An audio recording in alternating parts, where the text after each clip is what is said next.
When these ancestral recipes are prepared authentically using traditional slow-cooking methods, they form a beautifully balanced diet that offers incredible health benefits.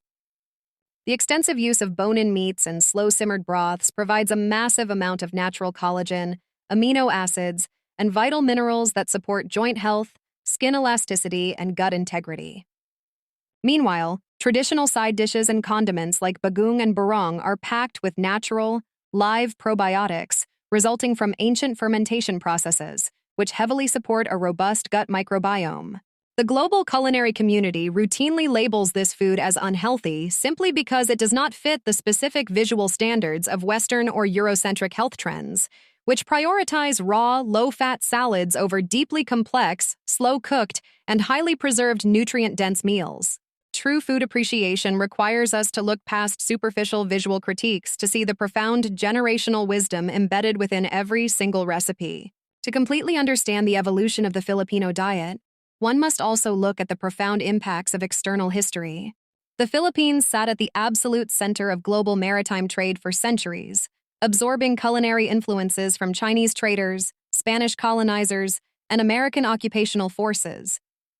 Each of these cultures introduced new ingredients, cooking styles, and preservation methods that local cooks brilliantly adapted to fit their own palate.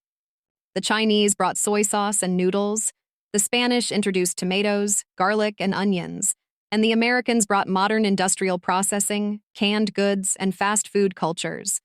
The issue arises when modern critics judge the entire health profile of an ancient cuisine based strictly on the processed, high-sodium fast food adaptations that grew out of 20th century industrialization, rather than the pure, whole food foundations that sustained the population for millennia. If we dig even deeper into the geography of the archipelago, we discover that the thousands of islands that make up the Philippines created distinct microclimates, each yielding a treasure trove of unique ingredients that are completely ignored by the global mainstream media. In the regions where coconut trees blanket the landscape, such as Bicol, the integration of coconut milk, or gata, created a brilliant dietary harmony. Coconut fats are highly stable medium-chain triglycerides, which the human body burns efficiently for clean energy rather than storing as stubborn fat. When combined with spicy native chilies, these dishes act as natural thermogenics, boosting the metabolic rate and helping the body adapt to the heavy atmospheric heat. Yet, when an international tourist visits a metropolitan center and orders a commercialized version of a local dish, they are served an industrialized variant loaded with refined sugars, hydrogenated cooking oils, and excessive artificial flavor enhancers. This commercial distortion is what modern critics mistakenly label as traditional cuisine. They are blaming the heritage for the sins of modern food processing. To unpack this misunderstanding even further, let us look directly at the science of the Filipino dipping sauce, or sausawan. A traditional dining table is never complete without a customized array of vinegar, fish sauce, soy sauce, calamansi, crushed garlic, and chilies. To the untrained eye, this looks like a chaotic addition of random sodium and acid. But medically and culturally, the sausawan is a sophisticated tool for personalized nutrition. Because every human body has a different metabolic blueprint, the ancestral tradition dictates that the cook prepares the core meal with balance, and the individual diner fine-tunes the enzyme-activating acids and mineral salts to match their own immediate physical needs. If your body requires more digestive fire on a humid day, you lean heavily on the sour vinegar and spicy chilies.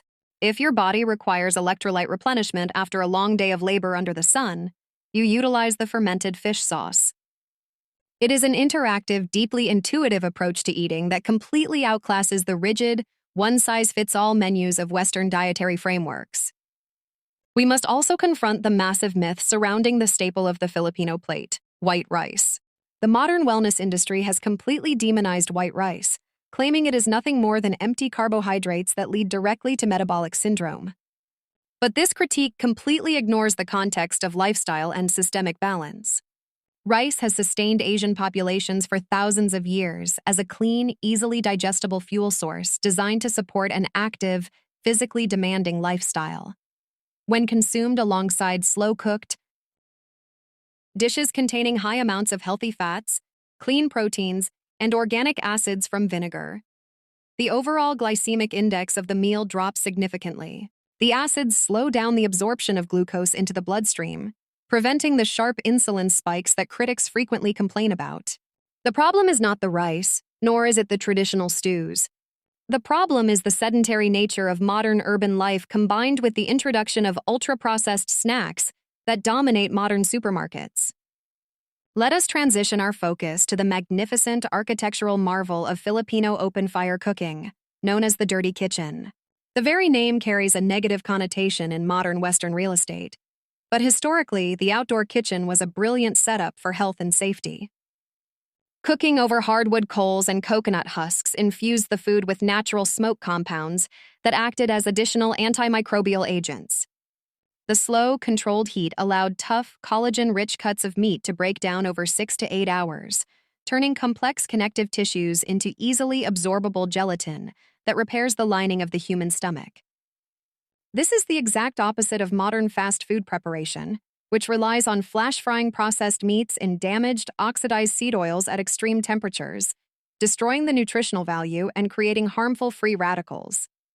When you eat authentic, slowly simmered provincial food, you are consuming medicine masquerading as a meal. Consider the absolute genius of the dish known as dinuguan. Often feared or avoided by uninitiated outsiders due to its use of pork blood, this dish is a nutritional powerhouse hiding in plain sight. Blood is one of the most bioavailable sources of iron, essential vitamins, and proteins found in nature. For centuries, ancestral communities ensured that absolutely no part of an animal went to waste, respecting the life given and harvesting the maximum possible nutrient density from their livestock. By simmering the iron-rich blood with native vinegars and wild green long chilies, they neutralized any potential pathogens while creating a highly stable, rich stew that provided vital blood-building nutrients to pregnant women, working laborers, and growing children. It is a stunning example of nose-to-tail eating that modern high-end restaurants in New York and London are only now trying to replicate and sell as a luxury wellness trend. The same profound logic applies to the ultimate comfort food, a rose caldo. To a Western doctor, it might look like a simple bowl of high-carbohydrate chicken rice porridge. But when analyzed ingredient by ingredient, it reveals itself as an elite medicinal remedy. The heavy infusion of fresh crushed ginger root provides massive anti-inflammatory benefits, calms the central nervous system, and soothes any distress in the gastrointestinal tract. The toasted garlic toppings deliver high doses of allicin, a natural compound known to fight off viruses and bacteria while boosting the immune system. The slow-simmered chicken bone broth provides immediate hydration and systemic cellular repair. For generations, this dish was used not as a mechanism for weight gain, but as a primary line of defense against illness, exhaustion, and seasonal fevers. It is functional medicine at its absolute finest, wrapped in a blanket of rich, savory comfort. As the world transitions into an era plagued by chronic inflammation and metabolic diseases, people are desperately searching for answers in artificial supplements, restrictive diets, and synthetic superfoods. Yet, the answers have been sitting quietly on the dining tables of the Philippines for thousands of years.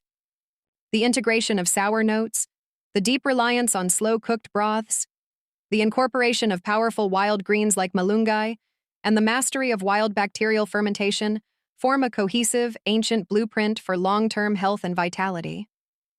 The international culinary failed to recognize this simply because they evaluated the food using a superficial, reductionist mindset that only counts calories and fat grams while completely ignoring bioavailability, environmental context, and the long-term metabolic stability of the population. If you truly appreciate deep, untold stories about global food history, cultural survival, and the hidden science behind what we eat, hit the subscribe button right now to join us for more deep dives into the world's most misunderstood cultures.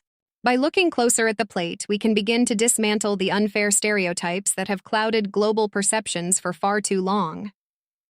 We have a responsibility to preserve these traditional cooking methodologies, to support the local farmers and fishermen who maintain the biodiversity of the islands, and to educate the next generation of food lovers on the true value of their heritage. The rich, vibrant, and incredibly diverse culinary heritage of the Philippines is not a nutritional mistake, nor is it something that needs to be westernized, altered, or minimized to be considered healthy by international critics.